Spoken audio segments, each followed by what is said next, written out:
On late October evenings in the Vosges Mountains, the fog does not merely settle, it solidifies, sealing the dense pine forests in an impenetrable, ice-rimmed vault. Major Karl von Hessel, a veteran intelligence officer of the German 198th Infantry Division, sat inside a damp concrete bunker, his fountain pen scratching against grey war diary paper with an uncharacteristic tremor. His hands were uninjured. He had survived the brutal retreats across the Eastern Front and the systematic attrition of the Italian campaign, proving his mettle as a highly competent, clinical analyst of enemy capabilities. Yet the intelligence memorandum he was drafting for division command departed entirely from standard tactical calculus.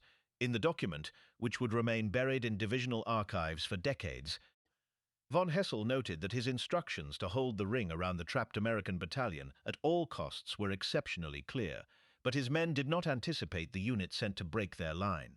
He wrote that these Americans with Japanese faces fought with a ferocity that defied all defensive mathematics. For 5 consecutive days, the German positions on the high ground had rained down systematic artillery, mortar fire, and high-velocity machine gun bursts into the steep ravines below.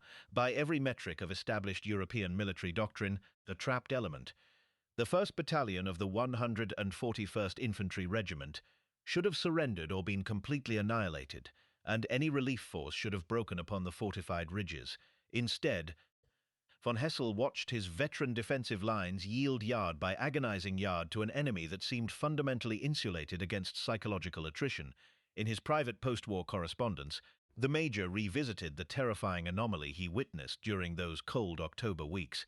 He recalled that the German forces held the definitive high ground, the concrete bunkers, and the pre-ranged artillery. By every rule of military science, the attackers should have been slaughtered, but they came up the slopes screaming in a language the defenders did not understand, completely refusing to stop even when repeatedly hit. The German defenders began to notice a chilling pattern among the incoming assault troops, leading von Hessel to record a specific baffling phenomenon in his daily intelligence briefings. He warned his superiors that ordinary tactical suppression was failing because the advancing infantry displayed an unnatural synchronized momentum. The German machine gun crews, hardened by years of mechanized warfare, grew increasingly unnerved by what they termed the Iron Shadow. Divisional orders quickly circulated through the trenches of the 198th, carrying an unprecedented, panicked directive. German snipers were explicitly ordered never to engage these specific soldiers alone.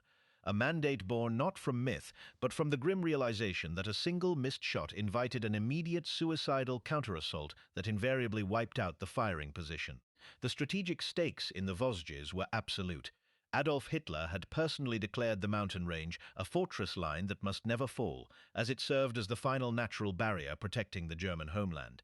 Yet on October 24, 1944, as the rain turned to freezing sleet, the arrival of the 442nd Regimental Combat Team threw the entire German defensive mathematics into absolute chaos, presenting von Hessel with a psychological puzzle that would haunt his professional conscience for the rest of his life. The Vosges campaign was never meant to be a war of sweeping maneuvers, but a cold, calculated exercise in static attrition. By late autumn, the German 19th Army had fortified the jagged ridges of northeastern France into an interlocking network of log and concrete bunkers, minefields, and pre-registered artillery kill zones. The German command knew the strategic mathematics favored them entirely. They held the high ground, their supply lines were short, and the approaching winter would soon paralyze any conventional Allied advance. From his observation post, Major von Hessel looked out over a landscape of dense, dark pine trees choked by freezing rain and thick mud, confident that no military force could breach this wall without suffering catastrophic, unsustainable losses. Into this meat grinder, the American High Command threw the 442nd Regimental Combat Team. This unit was an anomaly within the United States Army, composed entirely of Nisei, second-generation Japanese-American soldiers. Many of these men had volunteered for combat directly from the barbed wire confines of domestic internment camps, leaving behind families held under armed guard in the deserts of California and the swamps of Arkansas. Others came from the sugarcane fields of Hawaii, bringing a distinct cultural cohesion born of shared hardship and a fierce collective need to prove their loyalty to a nation that had doubted them. They were mechanics, farmers, students, and laborers before the war, men who had been systematically stripped of their civil rights, yet chose to wear the uniform of the country that had rejected them. They were not elite commandos or professional mercenaries, but ordinary citizens bound by a singular, unyielding pact to fight for their place in the American story. The training that forged the 442nd at Camp Shelby, Mississippi, was defined by a brutal, repetitive emphasis on small unit cohesion and absolute infantry discipline. Their instructors did not attempt to build superhuman warriors, but rather cultivated an environment where individual survival was entirely subordinate to the collective forward movement of the platoon. The doctrine was simple but unmerciful. Once an assault began, retreat was completely removed from the operational calculus. If an officer fell, a sergeant took over. If the sergeant fell, a private stepped forward to lead.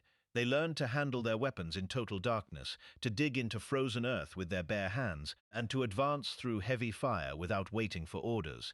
This rigorous conditioning created an army of men who, when everything around them collapsed into chaos, would continue to function with a terrifying mechanical predictability.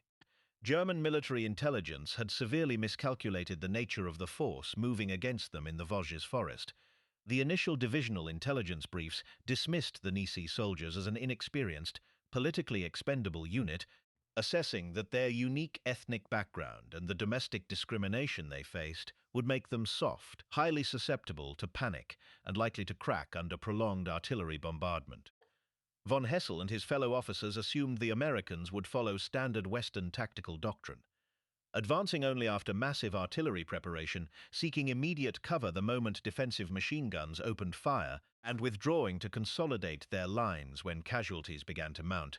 They expected a conventional timid enemy that could be easily pinned down in the ravines and systematically destroyed by pre-ranged mortar barrages. They were wrong. As the morning of October 24th dawned cold and grey, the two opposing forces stood locked in position along the steep, heavily mined slopes of the forest. The German defenders waited in their deeply entrenched bunkers, their fingers resting lightly on the triggers of their MG-42 machine guns, entirely confident that the dense network of barbed wire and hidden booby traps would break any American assault before it reached the crest. They held every tactical advantage that military science could provide, below them, moving silently through the ice-rimmed pine needles and the thick, suffocating fog. The men of the 442nd checked their rifles and fixed their bayonets, fully aware of the trap that awaited them on the ridge, yet completely resolved to break it. At exactly 0600 hours on October 25th, the frozen silence of the Vosges forest exploded into a mechanical wall of sound. The German 198th Infantry Division opened fire from their reinforced ridge lines, unleashing a coordinated, pre-registered fire envelope that saturated the ravines with high-explosive mortar shells and heavy machine gun bursts. Trees were sheared in half by splintering iron, showering the forest floor with a lethal rain of jagged wood and shrapnel. From his bunker, Major von Hessel watched through his artillery binoculars, expecting the advancing American infantry to pin themselves to the earth, seek immediate defilade, or execute a standard tactical retreat. Instead, the Nisei infantry did not react to defensive artillery in the normal manner. They did not seek cover. They accelerated their advance. The psychological impact on the German defenders was immediate and severe. Machine gun crews of the 19th Army, accustomed to the predictable defensive geometry of Western European warfare, watched in growing disbelief as the first wave of the 442nd charged directly into the killing fields.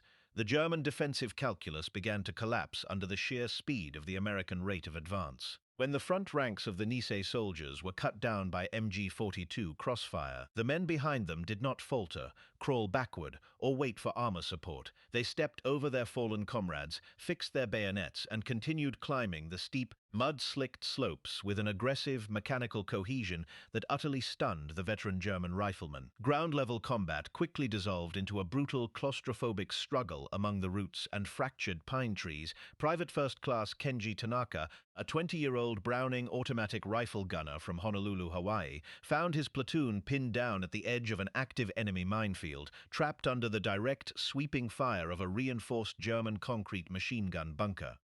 The suppressive geometry of the German position made conventional flanking maneuvers mathematically impossible. Tanaka did not hesitate. Dropping his heavy pack but retaining his weapon, he began to crawl deliberately through the tripwires and hidden anti-personnel mines, using his bare fingers to clear the frozen mud from the fuses. Shrapnel sliced his shoulder and chest, but he refused to stop his forward movement.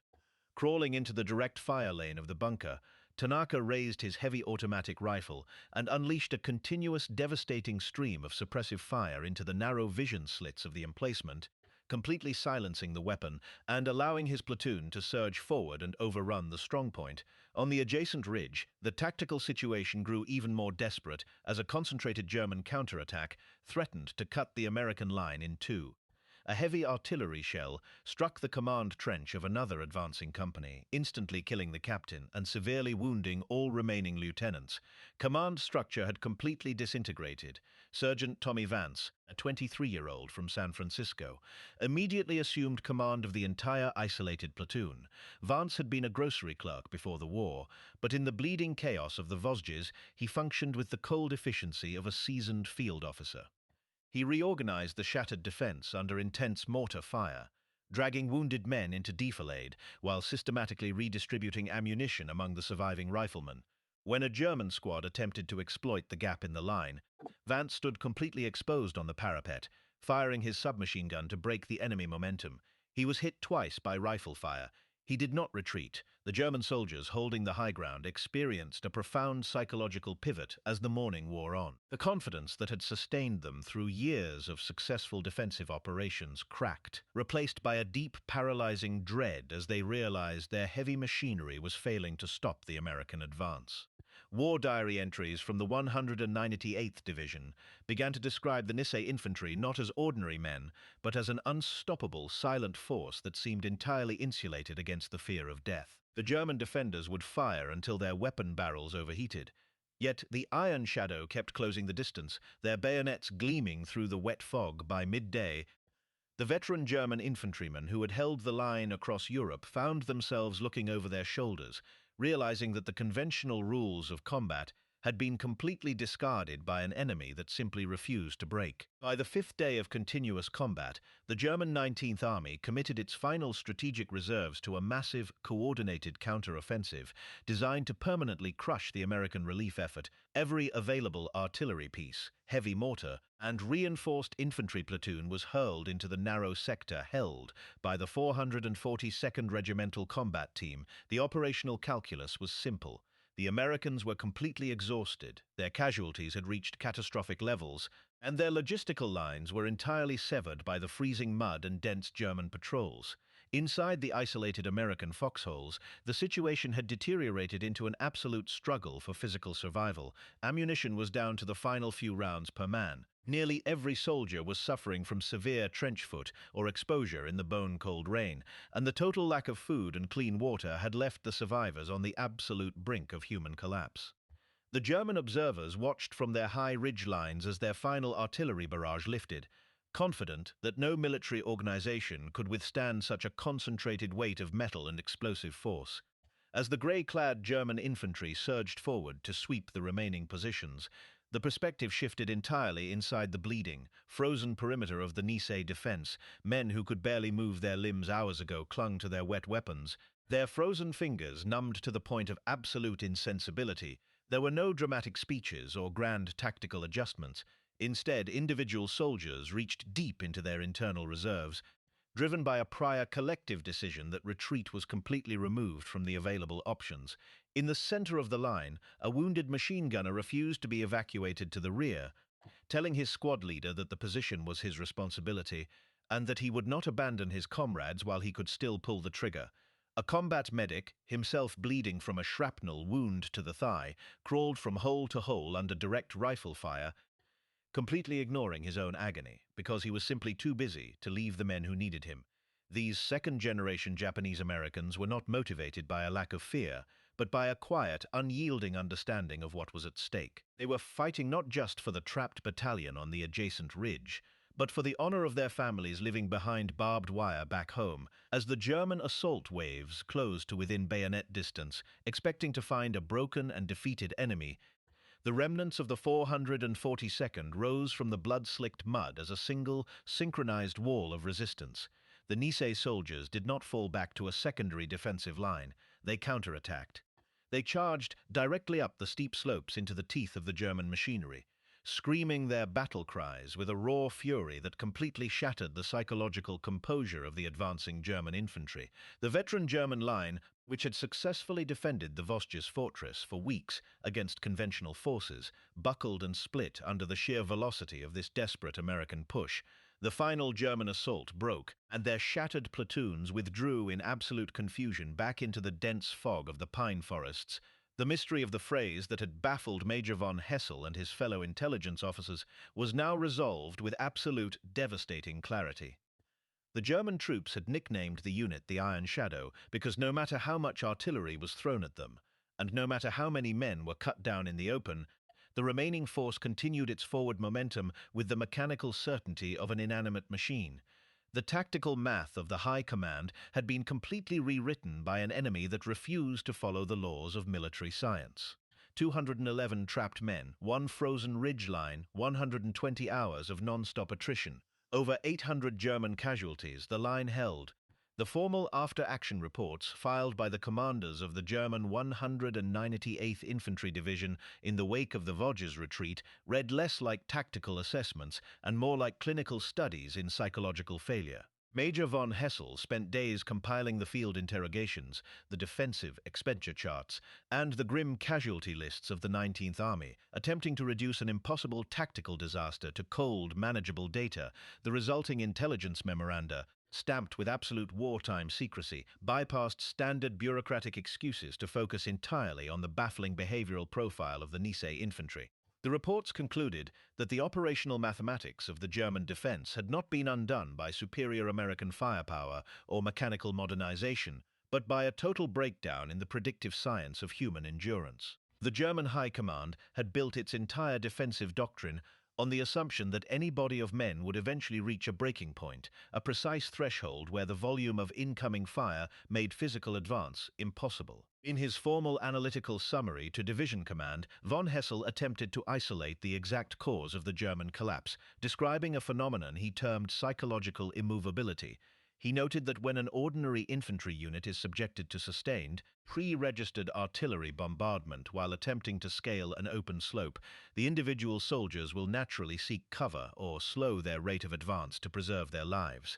The 442nd, however, consistently reacted to catastrophic losses by accelerating their forward momentum, a tactical anomaly that completely inverted the established rules of engagement. German intelligence officers spent hours analyzing the phenomenon, asking how a military commander could possibly break the cohesion of men who had collectively decided not to break. The records revealed that the German machine gun crews did not fail due to a lack of ammunition or a loss of courage, but because they were psychologically crushed by the sight of an enemy that continued to close the distance despite sustaining direct, lethal hits.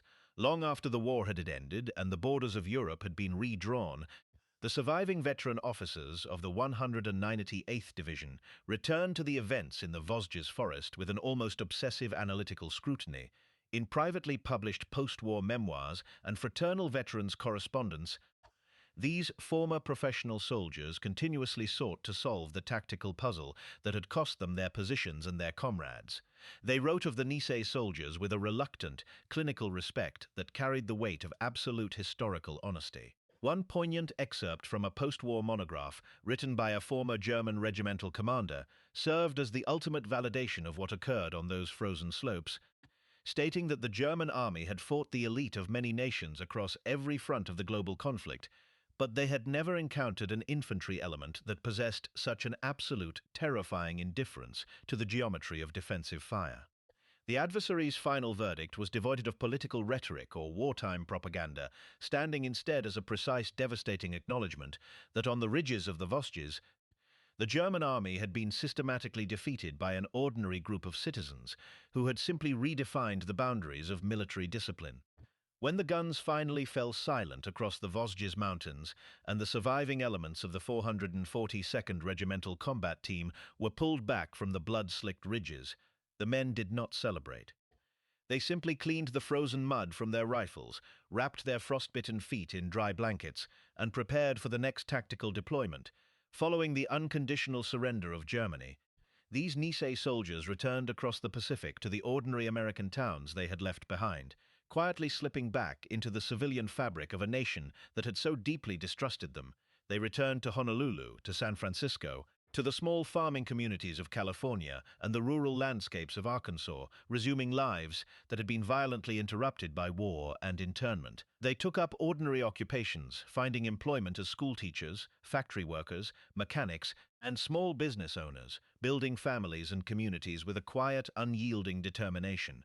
An absolute collective silence enveloped these veterans in the post-war decades.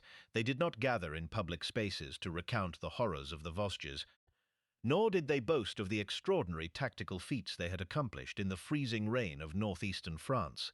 Their combat medals, including the Purple Hearts and Bronze Stars earned at such a staggering cost, were routinely placed in dusty shoeboxes and relegated to the dark corners of closets or basements. Children and grandchildren grew up in homes completely unaware that the quiet, unassuming man sitting at the dinner table had once crawled through an active enemy minefield or commanded a shattered platoon under a devastating artillery barrage.